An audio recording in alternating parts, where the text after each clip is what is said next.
Content warning. Echo can be emotionally intense experience and may not be for everyone. Echo contains themes of adult nature, including violence, torture, drug usage, and harsh language. Viewer discretion is advised. I sit cross-legged on the edge of the bed with a notebook in my lap. I'm sort of half planning out my script and half kicking myself for not doing a lot of this preliminary stuff earlier. I also kicking myself for not getting any scans of the photos and documents I found in City Hall. The B-roll I've got doesn't quite cut it. Having actual historical papers with the pictures of Echo inhabitants that aren't available online might look good for my portfolio. At least that's what Jenna said. I kind of doubt they're open on Saturday, so I had to talk to Flynn. And Flynn still wants me to assist him with his whole interrogation he planned, or at least stay out of the way. For now, I want to focus on my project. Currently, Jenna is tapping away in her laptop on the side of the room. Although she seems more distracted than she was at the beginning of this trip. TJ has the TV on to some behind the album rock music history show that he's pretty engrossed in, from the looks of it. He lays beside me, his backpack propped up by pillows. After a few scribblings for my outro, I toss aside the notebook and slink over to the other side of the room. I take a few packets of candied egg oatmeal that we've got about 20 of and empty them into one complimentary styrofoam bowl on the table. I know it's for kids, but I've always kind of liked this stuff. I'm a sucker for anything that's bland as hell with the tiniest bit of sweet add-ins like oat bran cereal with dehydrated marshmallow bits. I fill the bowl with water about a centimeter high, then the top of the oatmeal. A little bit of maple cinnamon dust rises up from the mixture. Hopefully this pack isn't too old. I didn't check the expiration date before grabbing it from the dorm room. I bring my mixture to the microwave and set it for 1 minute. On the TV, some raccoon is talking about how their music videos went viral back in '06 and how the fame went to the bandmate's head. It's weird to think '06 was nearly 10 years ago. It's weird to think that it's so fucking long ago. Wait, no, how long ago was '06? That was that's 17 years ago. Jesus.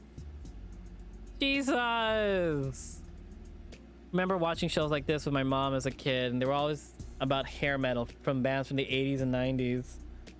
Each episode was full of grainy old pack film photographs of alleged happier days from of the Focus superstar. It has me thinking about how much stuff like that is there from my childhood. There's nearly a gig of videos of my old laptop, ranging from home movies, machinima, to class projects I did with the group. Plus, all my social media posts are still there. It's not like those days were faded memories on sepia tinted photo roll pictures. They were right there in full 1024 by 768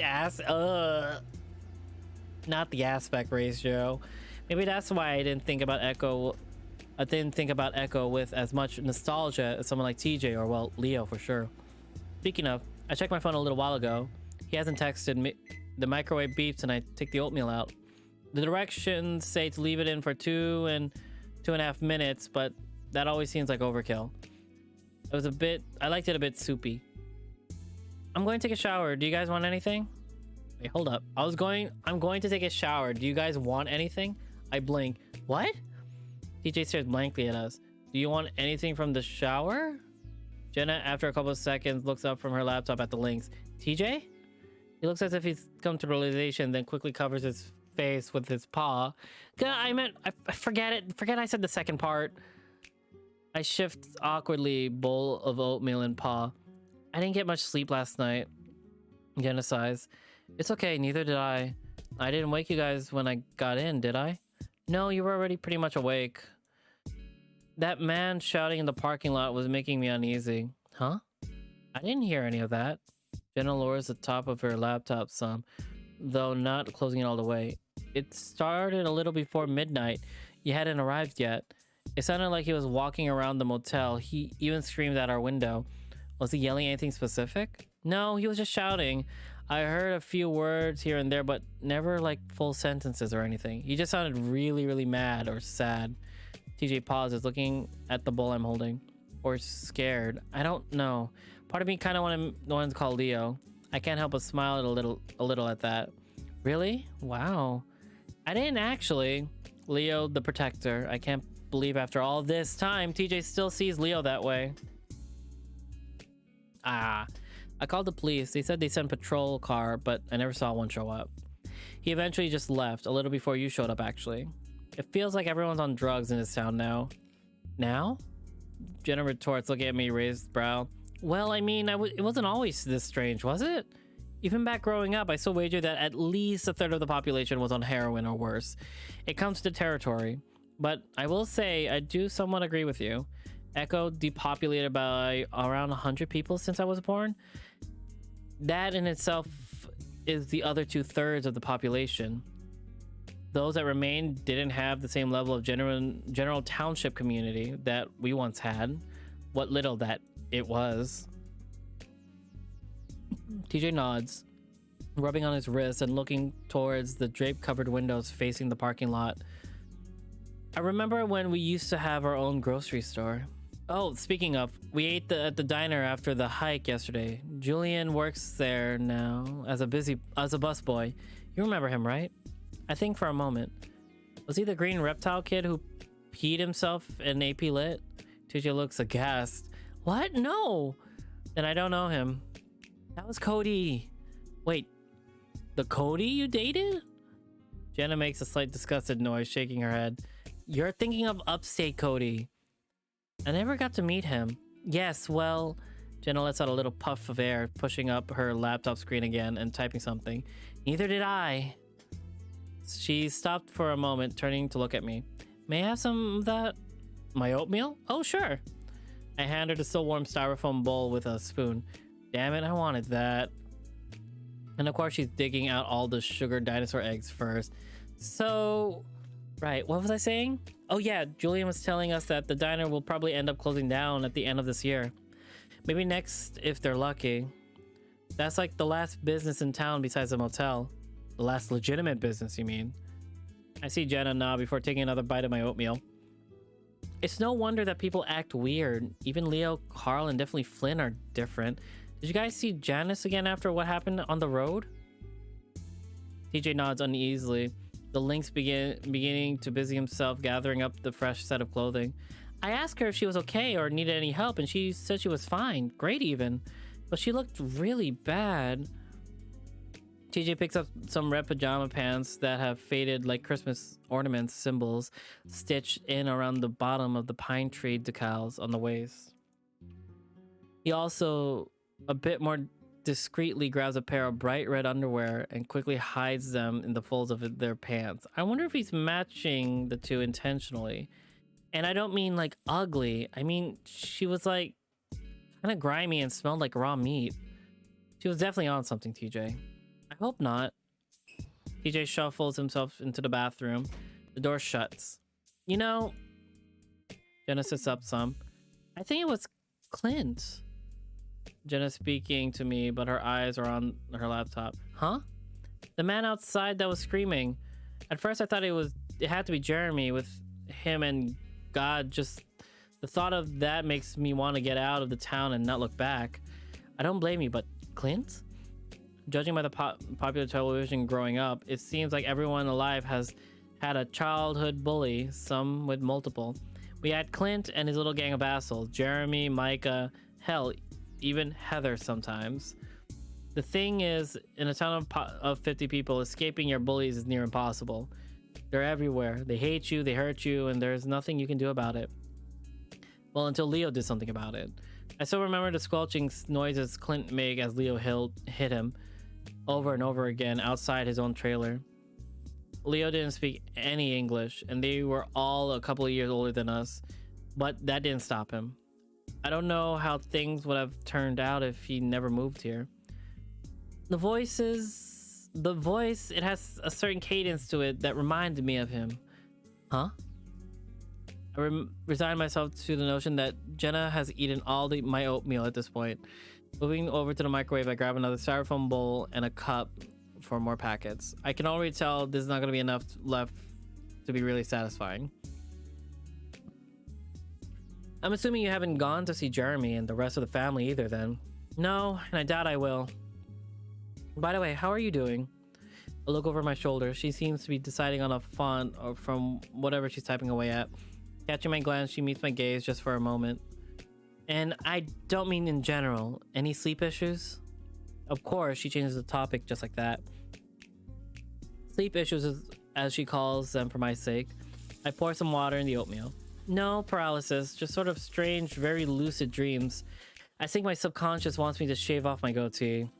This may be the one time you should listen to the voice in your head. I make a growling sound that comes out a lot less intimidating than I had intended. Jenna doesn't look up. What? What are your dreams like? I let out a long exhale, placing the oatmeal in the microwave. I don't know. I think I'm just tired and it's mixing badly with my current mental state.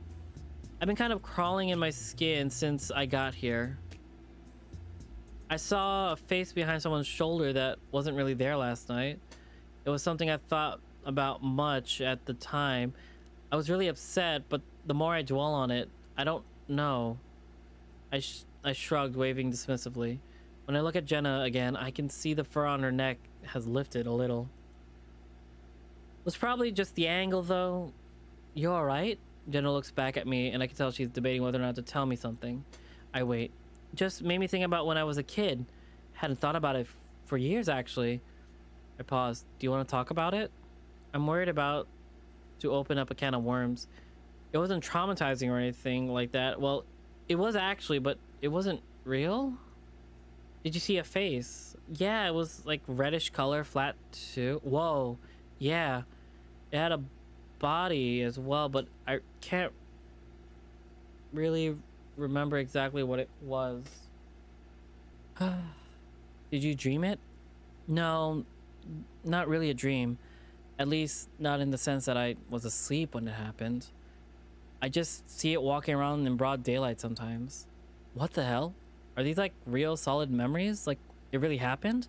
I don't know. It usually happened when I was sad or angry, like when Dad was having one of his moments.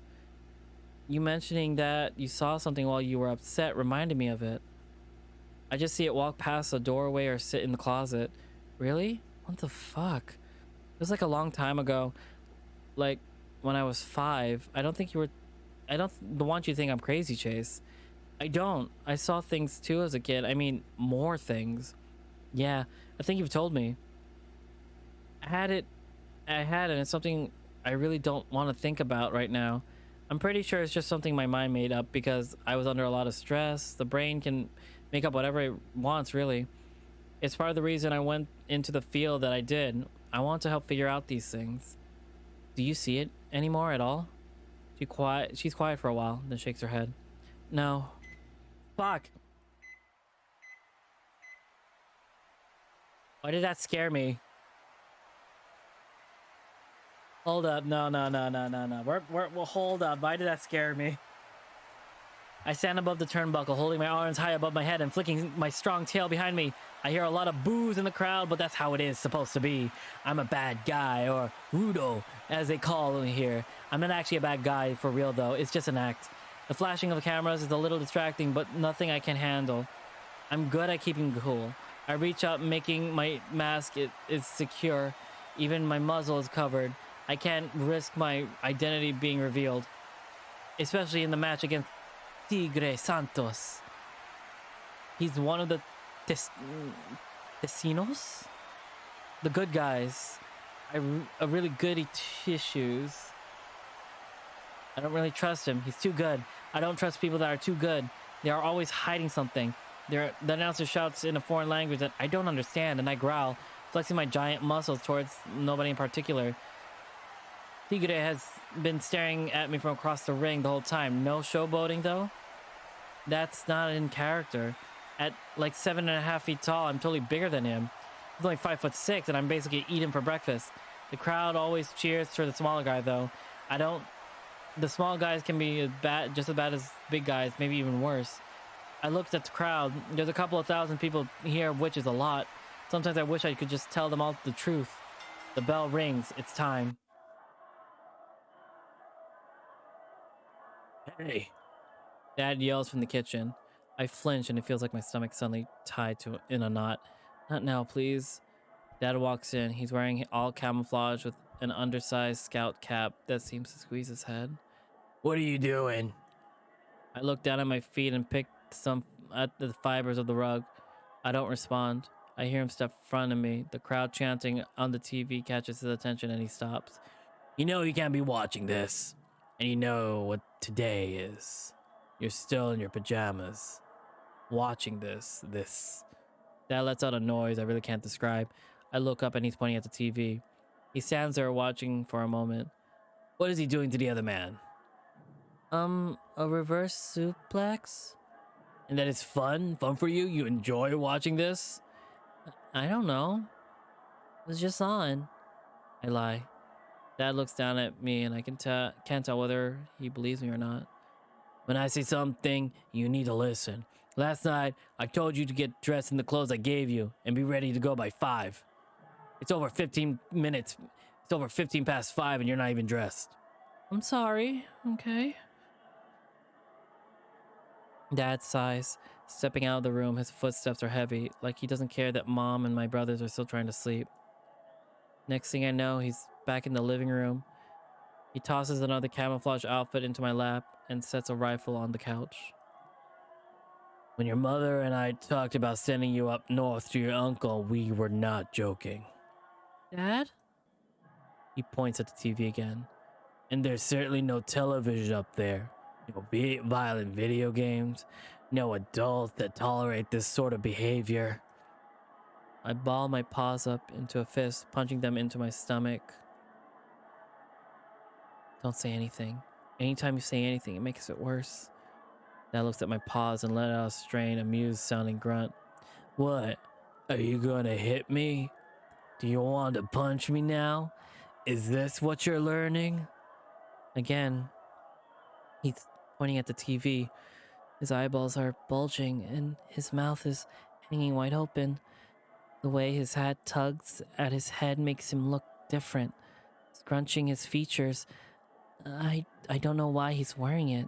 It looks uncomfortable. I'm so sick of your behavior. We are so sick of your behavior. I feel my breath starting to get shaky. Don't cry. Don't give him the satisfaction. Are you sick? He just keeps staring at me, the same expression on his face. I drop Tigre's torso down on my knee and backbreaker. The crowd roars. I'm grinning beneath my mask, playing up the part through all the jeering and the hatred. They may love to hate me, but that's still love. Tigre has been getting a lot of good blows in, though, actual blows. He stiffs arms like nobody business. I'm a little bloody, but that's okay. I'm tough. That's my thing. I'm tough. I'm really tough. But so is Tigre. He's small, and he gets a lot of finesse and can dodge a lot of my stuff. I climb over the top rope and onto the floor mat below. They always keep a few goodies beneath the ring for people like me. Pulling the flap up, I find a pile of long wooden staves. These could cause some pain. I yell out to the crowd. They boo in response. They are really, really mad. Tigre is still groaning, prone on his belly. As I approach, he mutters something in his native tongue that sounds like a bunch of cuss words. Not so good after all, I guess. Time to get revenge for all these stiff hits from earlier. With a mighty heave,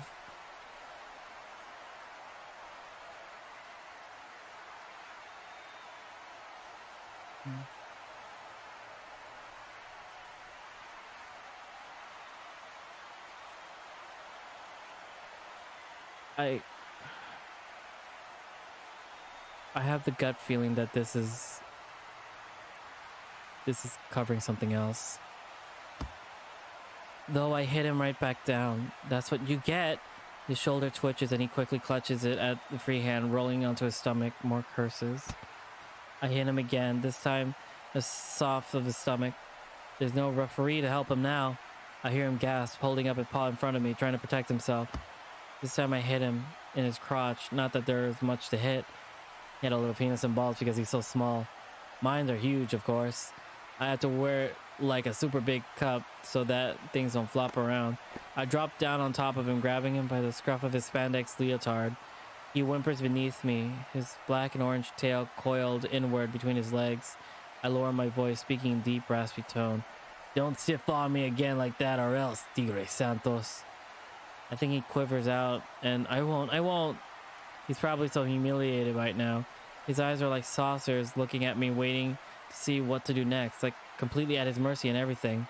But he'd be really humiliated if I, unmasked him, and then I'll pull him up and hug him in front of everyone. He'll be so ashamed.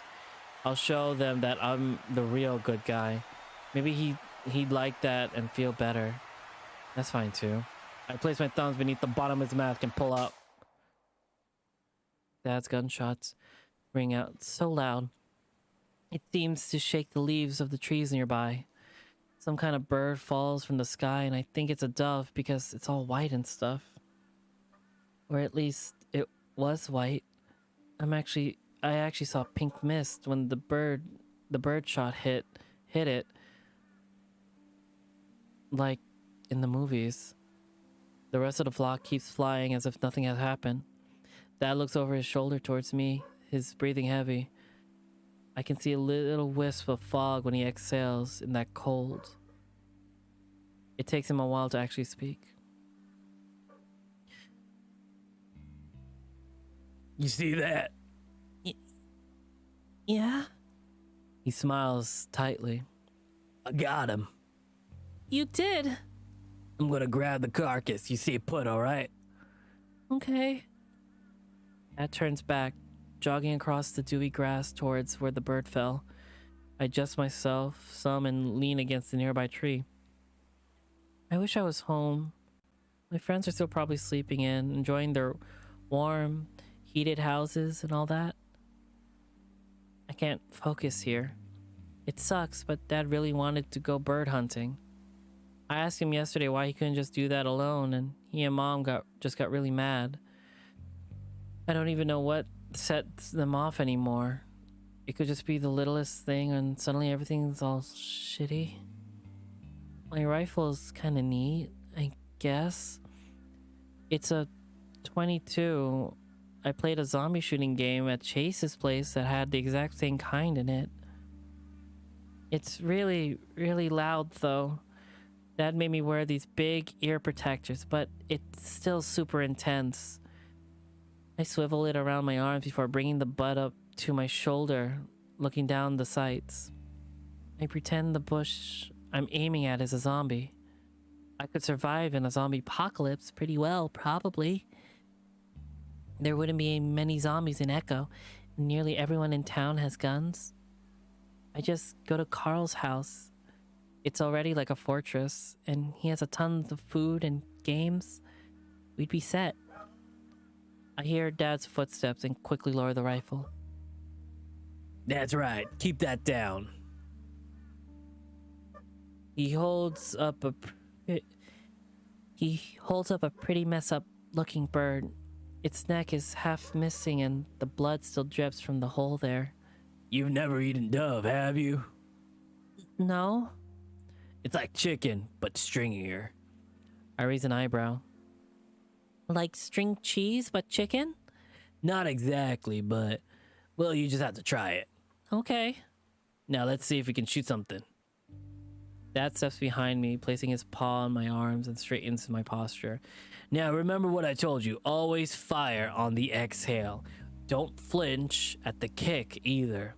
The gun won't smack you if you got a good grip on it and your eye isn't touching the sights.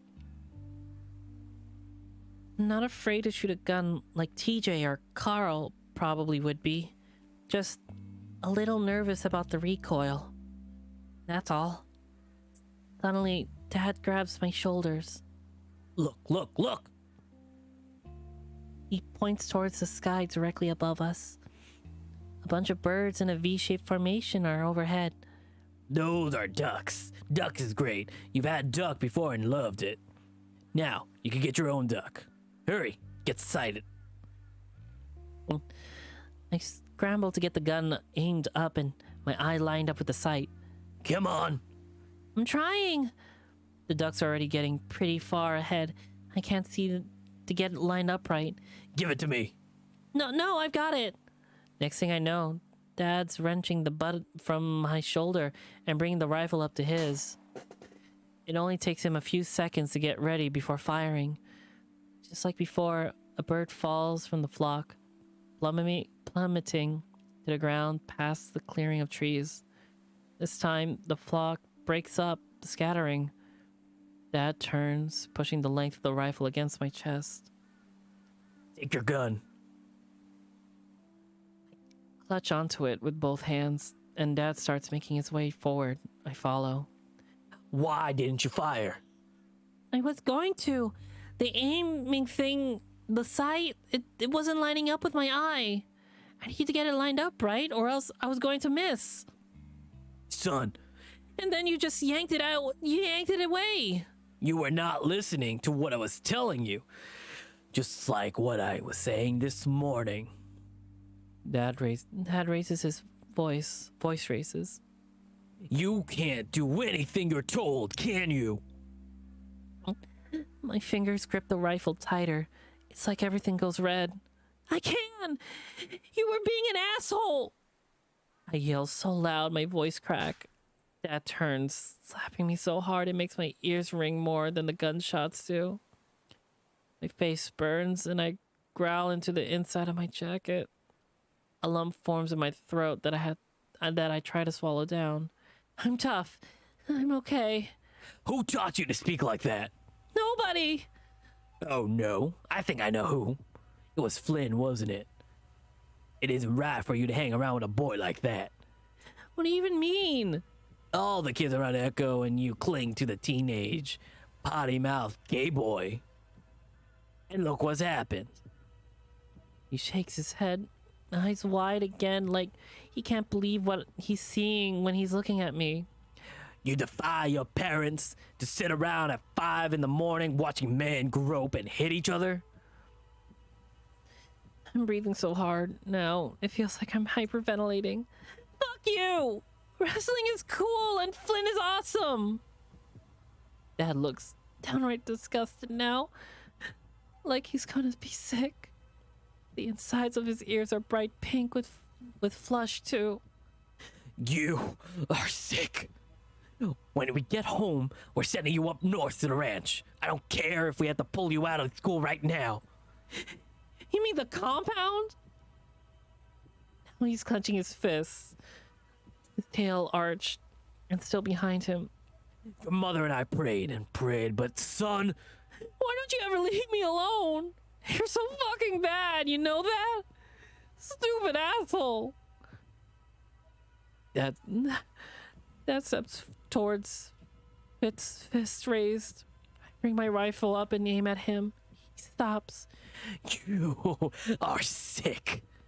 I've never heard Dad speak with so much hate before. That being said, I've never been this angry either.